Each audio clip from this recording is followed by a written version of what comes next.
What's going on, y'all? This your man Pristine, back with another video. Now, some of you guys may laugh at this, but it ain't a laughing matter.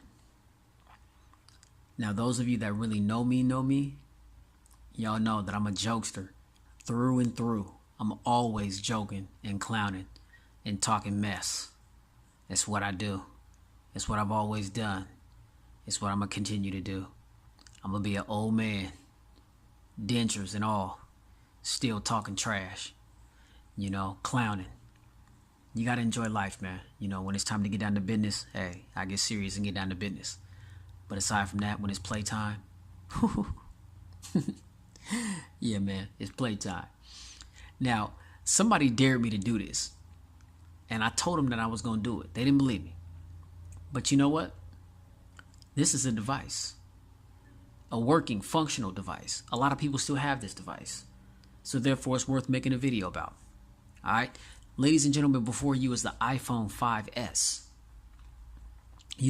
A lot of people know that I'm a tech reviewer. And so a lot of people, they ask me questions. And I don't consider any question to be a stupid question. But I was asked, with all the different iPhone variants that are out, is the iPhone 5S still worth it? I mean, why is it still in production, or why is it still being sold? And I'm gonna make this short and sweet.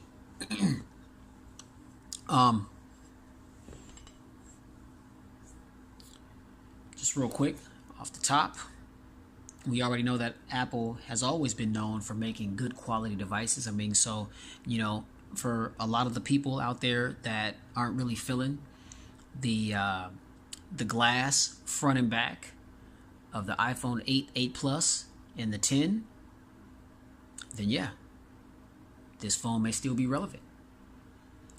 A lot of people out there still like small devices. They don't want to feel like handling a phone because of its size, to be too cumbersome. And so for some people, this right here may be the sweet spot. So therefore, it's relevant. It just recently got the update to iOS 11.2. So it's right on par with all the newer iPhones. That said, it's relevant. It still has decent cameras. Therefore, it's still relevant. It has a fingerprint sensor. It has Touch ID. It's still relevant. A lot of people don't like Face ID. I'm a fan of the innovation.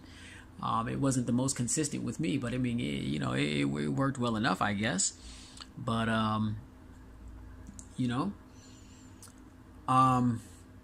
so I mean, you got the latest operating system, you got the form factor. I mean, you still got that it's Apple, it's an iPhone. It's one of their older flagships. I mean, so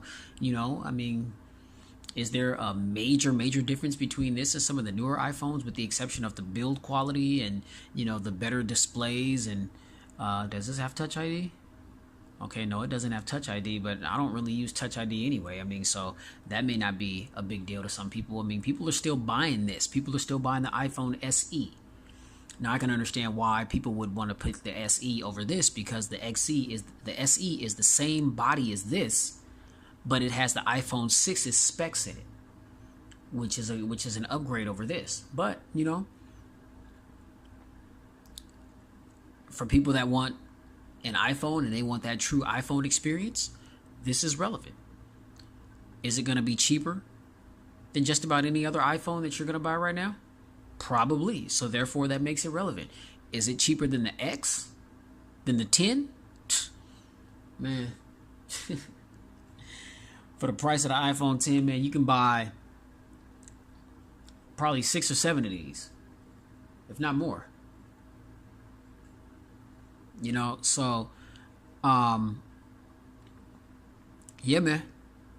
Is the iPhone 5S still relevant in 2018? Is it usable? Is it functioning? And is it cheap? All those 3 things you can check. So somebody's gonna buy it. You know what I mean? So for somebody that wants a cheaper, true iPhone experience, then yeah, I'd say go ahead, man, and man, go ahead and rock out with the 5C here. You know, what are you losing? You know, you still got that premium build, as we know that Apple is known for.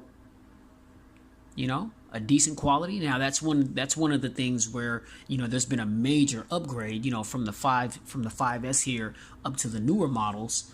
But, you know, this camera is still capable. It still takes good pictures. They're just not as good as some of the normal, you know, some of the newer iPhones. But, you know, you'll be surprised at how many people aren't really concerned about that either. You know, a lot of people are just very basic with their smartphone use. I mean, they want something reliable, something that's going to work, something that's durable, you know, something that's snappy, and something that has a decent camera. I mean, it doesn't have to be the best camera in the eyes of some people. Now, like somebody like myself, I mean, camera is very important. It's one of the first things that I look at in any smartphone, you know. But everybody's not like me. Everybody's not a reviewer, you know. Everybody doesn't jones for the new devices like I do. I salivate at the mouth for these new devices, man. You guys don't understand how the amount of hours that is spent on my tablet or my computer when I'm at work and I've got downtime, just looking at phones, researching, doing homework, memorizing specs, writing down specs, comparing specs, searching for what's new, what's hot, you know, what's hot over in other markets. I mean, man, it's a lot that goes into this. You know, but for the average consumer, you know, don't need all the bells and whistles. Doesn't have to be the latest and greatest. Doesn't have to have all the features and functions. Just something that they can talk on, text, browse every now and then. Not paying arm and a leg. But you want an iPhone?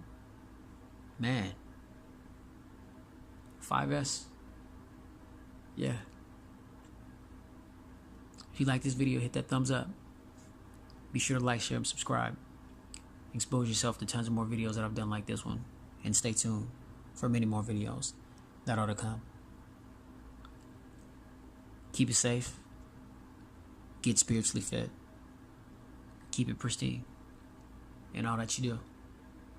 Throwback. You know what I'm saying? Vintage iPhone. You know what I'm saying? It's still relevant. Yeah. Yes, sir.